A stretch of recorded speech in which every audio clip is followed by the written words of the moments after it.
The Islanders keep rolling with a strong 5-2 win over the Red Wings. That's the good news. The bad news, two players quite possibly lost for the season.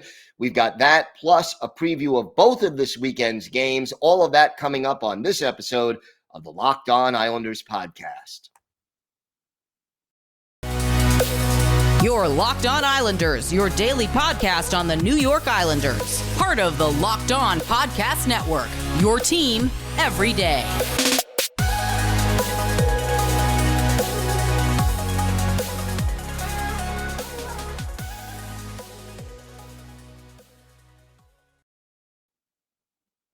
All right, everybody, and welcome to the weekend edition of the Locked On Islanders podcast. So glad you could join us here today. And thank you for being part of the Locked On Islanders family and for making Locked On Islanders your first listen every day. We are free and available on all platforms. And yes, that includes YouTube. So check us out over there and subscribe. Lots to talk about on this show. The Islanders downing the Red Wings 5-2. That's where we'll start.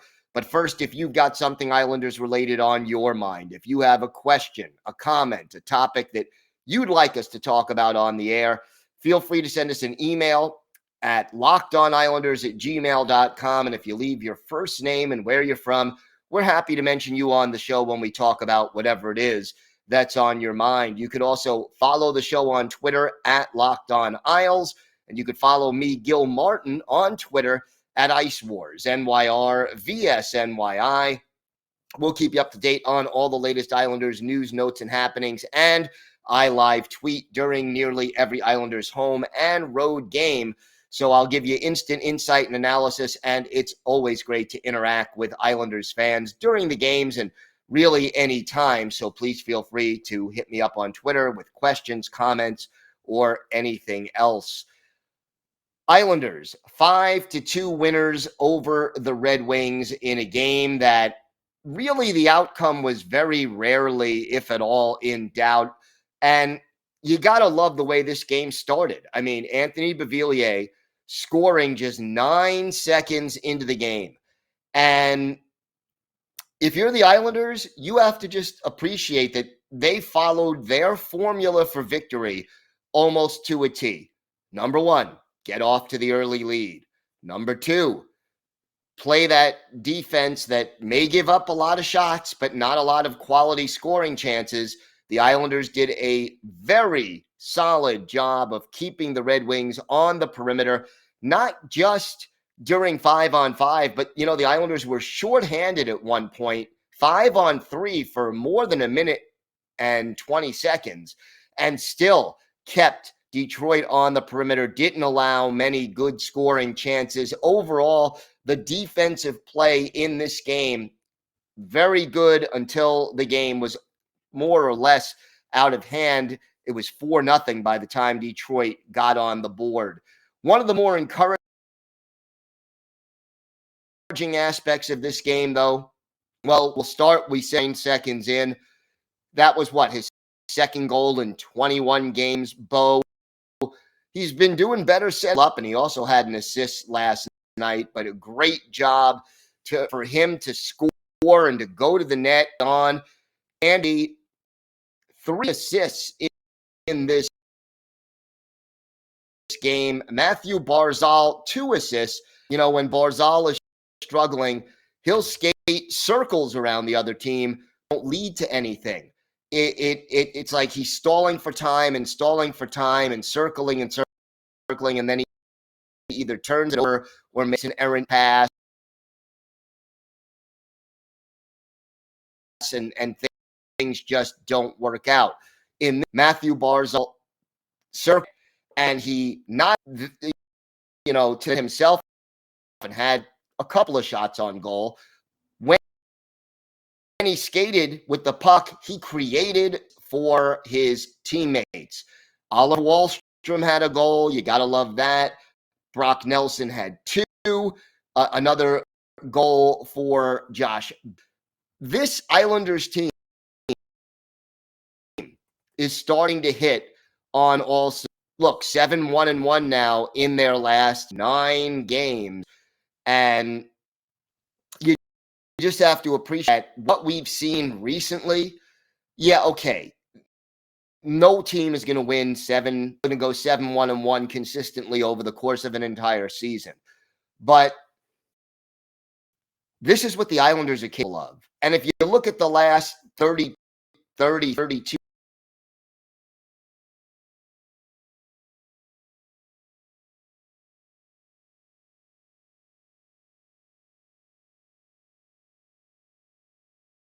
games,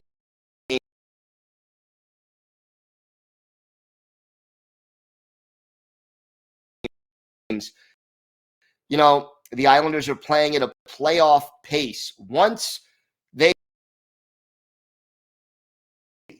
from COVID and once playing hockey to be this year, it 37 saves in this one. Finally hitting on all cylinders, and it was a great team effort. And here's the other thing I love about the statistics game.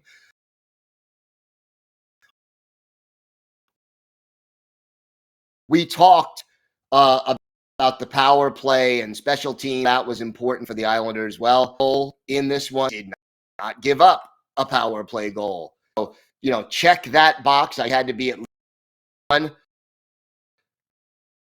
They did it. Played their kind of hockey defensively. Check. Got the solid goaltending. Check. And Mathew Barzal should have a good game against a team like the Islanders. 3 lines was a plus game. They spread out the scoring among the 3 lines. The power play did its job. They were solid in the face-off circle. The only sort of down point from an Islander, Zdeno Chara, the Red Wings pulled their goalie with about 5 minutes left, a little less than 5 minutes left. Zdeno Chara, who doesn't have a goal yet this season, tried 2 or 3 times to hit the empty net and get his first goal of the season. Just missed one time and came fairly close another, but he's still waiting for that first goal of the season. And here we are coming toward the end of March. So I hope Z will get at least one by the time the season is over, but you got to be happy with the Warriors team being overall and with the last night against the Detroit Red Wings. So look, 15 points, I believe, as of right now, as of the time I'm recording this, out of a playoff spot. They are not going to make the playoffs. It just, they're just darn far away right now. And on the Capitals, and they are 15 points behind them with 20 games to go. So, if the Islanders go 17-3, that would, mean that it'll go 500. I can't even get into all the permutations. It would be a miracle if the Islanders somehow made the playoffs. But solid effort, got to be happy. You take each game as a build, and that's a good thing.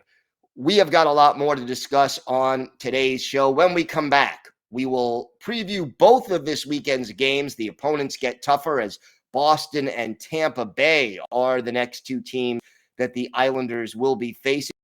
We'll tell you what the Islanders need to do to win those games, plus injury news that is not really the best. We'll talk about that and a whole lot more to come on this episode of the Locked On Islanders podcast. At Built Bar, look, have you tried the Puffs? Built Bar Puffs. I'll tell you, if you haven't tried out on one of Built Bar's best tasting bars, Puffs are the first ever protein-infused marshmallow. Think about that. Protein-infused marshmallow. They're fluffy. They're marshmallowy. They're not just a protein bar. They are a treat And like all Built, covered in 100% real chocolate. And listen to these great flavors: cinnamony churro, coconut marshmallow, my favorite, the banana cream pie. These are so good. They're going to be your new favorite. And like all Built bars, they're low calorie, high protein, low in sugar, low in carbs, and they taste great. Look, at Built Bar, they're all about that taste. They make it taste delicious first, then they figure out how to make it healthy. And I don't know how they do it, but they pull it off every time. Go to Built.com, use the promo code LOCKED15, and you'll get 15% off your order. That's promo code LOCKED15 for 15% off at Built.com. So yesterday, the Islanders get some injury news. Cal Clutterbuck out for the rest of the season, shoulder injury that will require surgery. His year is done. And also, not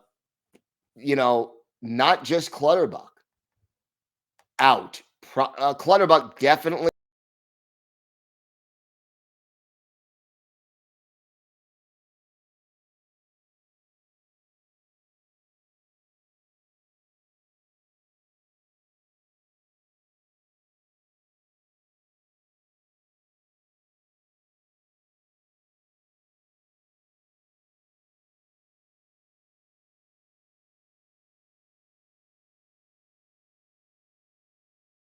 out for the rest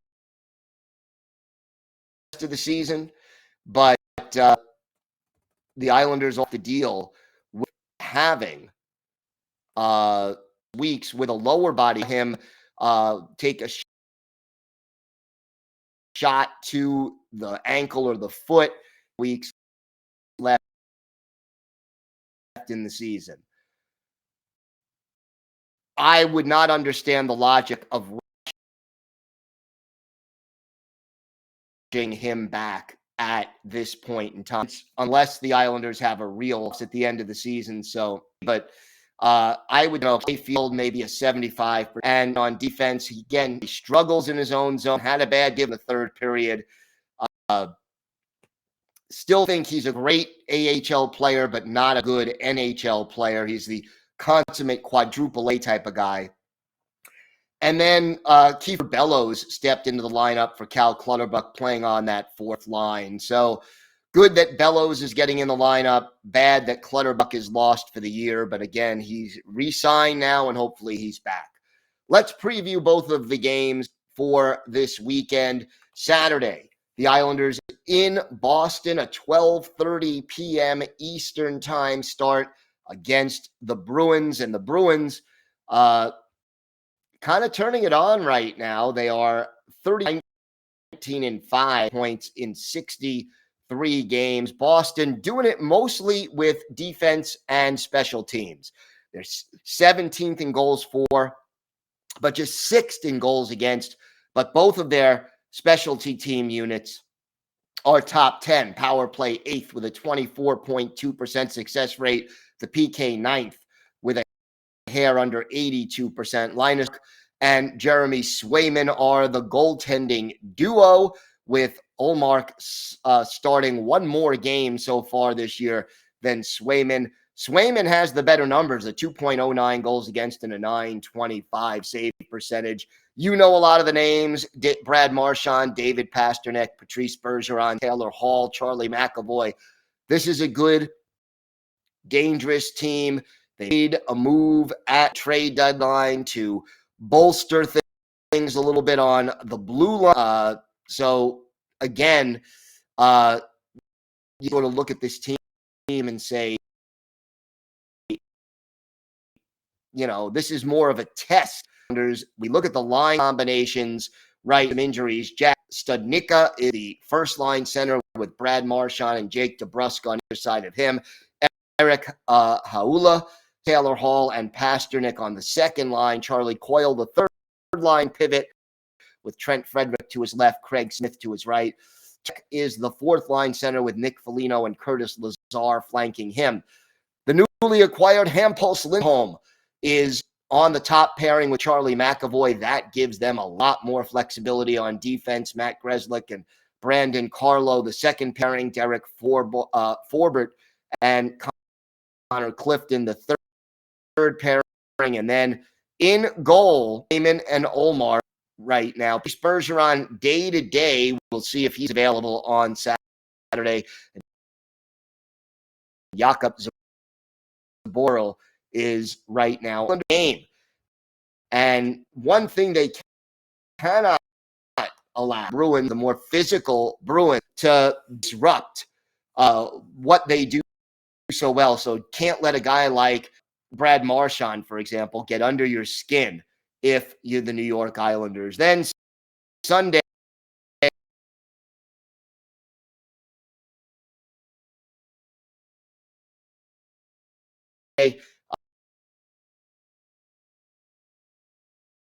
the Islanders taking on the Tampa Bay at the weekend matinee. If you've been an Islander in the last couple of years, you know the Lightning. They have one of the best goalies in the league in Andrei Vasilevsky. He's 32, 13, and 4 this year, a 2.38 goals against and a 9.19 save percentage. And those are bad, not bad numbers, but they're off. Those numbers are off his regular pace. Brian Elliott is the backup. We know the names: Stamkos, Hedman, Braden Point, a name that no Islander fan wants to hear, Nikita Kucherov, Andre Palat, Alex Killorn. This is the team that put the Islanders out of the playoffs the last 2 years. And look, Tampa Bay needs this game. They are fighting Toronto for second place in the Atlantic Division and still hope to catch Florida for first place. Right now, Tampa Bay against in the league, 12th in goals scored. The power play only 17th, but it's getting better. And the penalty kill 14th. We look at the line combinations for the Bolts, and here we go. It's Point with Palat to his left, Kucherov to his right on the top line. Stamkos is the second line center with Killorn to his left and Brandon Hagel, to his right. Anthony Cirelli, Ross Colton, and Nick Paul make up the third line, and the fourth line, Pierre-Edouard, Patrick Maroon, and Corey Perry. Just to tell you how good the depth is, Victor and Ryan McDonough and Zach Bogosian are the third pair. The goaltenders,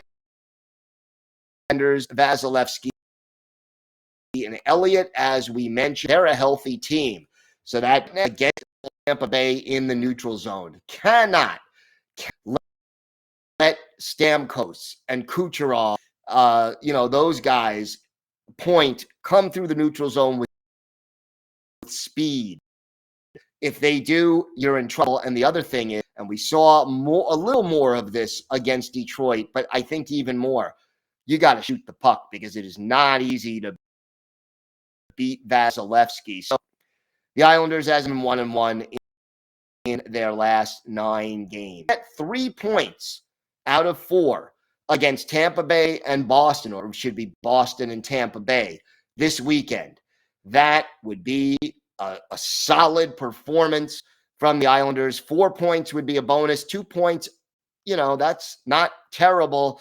And in less than 2 points, and it's a disappointing weekend. This is where, the level of play ratchets up. You're not talking about Detroit, who is not going to make the playoffs. You're talking about Boston, who's hot and who is playing very well lately. Then the 2-time defending Stanley Cup champions who knocked out of the playoffs the last 2 years.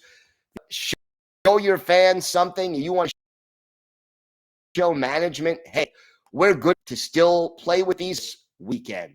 All right, when we come back, we have our Islanders birthday of the day. A former Islanders captain is the birthday boy today. So let's see if you can figure that out. We've got that and some final thoughts about where this team is right now, and it's in a better place than I think we've thought. All that and more still to come on this episode of the Locked On Islanders podcast. Today's episode is brought to you by your friends at BetOnline. It's that time of year again as college basketball's tournament is finally upon us. From all the latest odds, contests, and player props, BetOnline.net is the number one source for all your sports betting needs and info. BetOnline remains the best spot for all your sports scores, podcasts, and news this season, and it's not just basketball. BetOnline is your continued source for all your sports wagering information needs, including live betting and your favorite Vegas casino games. Head to the website today or use your mobile device to learn more about the trends and action. BetOnline, where the game starts. Time now for our Islanders' birthday of the day. It is a captain, someone who only spent 3 seasons with the Islanders in the early 2000s. They made the playoffs in all 3 of those years. I'm talking about former Islanders center Mike Peca. Peca will be 48 on Saturday. Peca originally drafted 40th overall in round 2 by the Vancouver Canucks back in 1992. Made his NHL debut with the Canucks in 1993-94. But by 95-96, he was off to Buffalo, and he excelled there in goal season in 1998-99. That was his career high. Joined the not playing in 2000, 25 goals and 60 points in 80 games with the Islanders in 2001-2002. Fell off to 42 points the following year, and then 40 points in 2003-2004. The Islanders sent him to Edmonton. He later played for Toronto and Columbus before hanging up his skates after the 2008-2009 season. In 864 career games, Mike Peca had 176 goals, 465 points. He played in 97 playoff games, 15 goals, 30 points in those. Peca, not the biggest guy, 5'11", 180 guy, but a great all-around game. Good checker, good defensively, good at scoring, but not elite. But, sort of the perfect number 2 center with great intangibles. We'll look at one of Mike Peck games with the Islanders, March 10th, 2002 at the Nassau Coliseum. Let's bring in the old Atlanta Thrashers.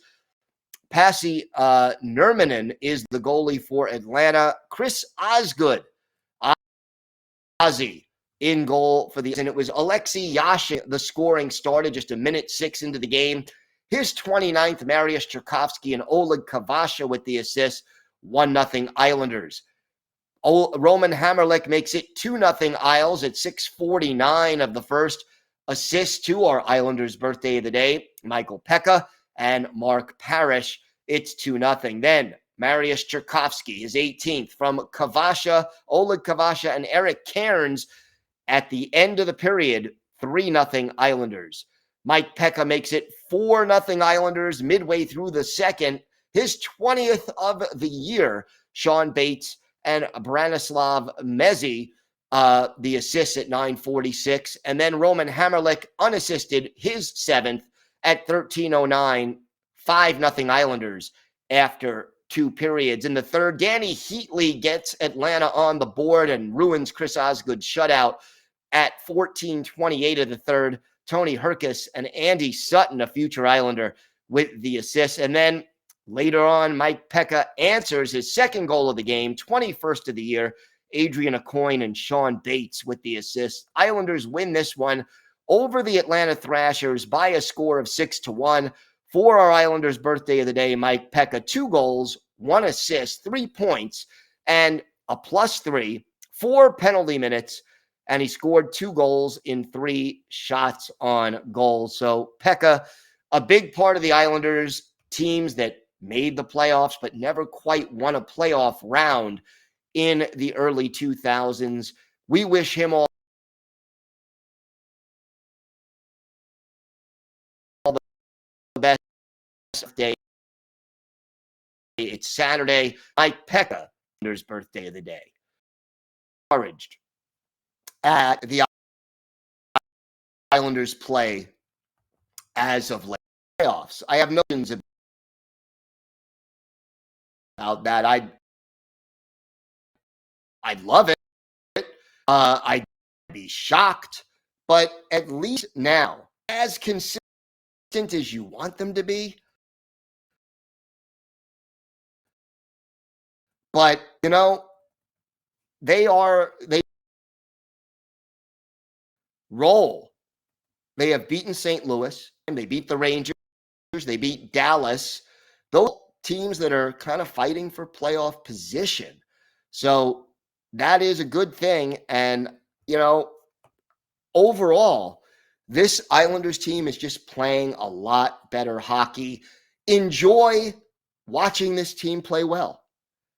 Enjoy watching them win, even if it's not going to get them to the playoffs this year, because, again, to me, you want to build the culture. And please, Barry Trotz, get Kiefer Bellows, Robin Salo, get them out on the ice, give them more ice time. Let's see what these kids can do. It really does make sense for the Islanders to do that.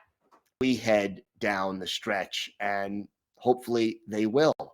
Thanks again for making Locked On Islanders your first listen every day. Now make your second listen Locked On Fantasy Hockey. Hosts Steele Roden and Flip Livingstone help you become the expert of your fantasy league. It's free and available wherever you get podcasts. That does it for this episode of the Locked On Islanders podcast. Have a great weekend. You got 2 Islanders games this weekend, so that should be fun and keep everybody busy. I'm looking forward to both of these games. Good opponents, should be some good hockey. We'll be back Monday with our key takeaways from those games and all the latest Islanders news, notes, and happenings. Have a great weekend, everybody. Stay safe. And, of course, let's go Islanders.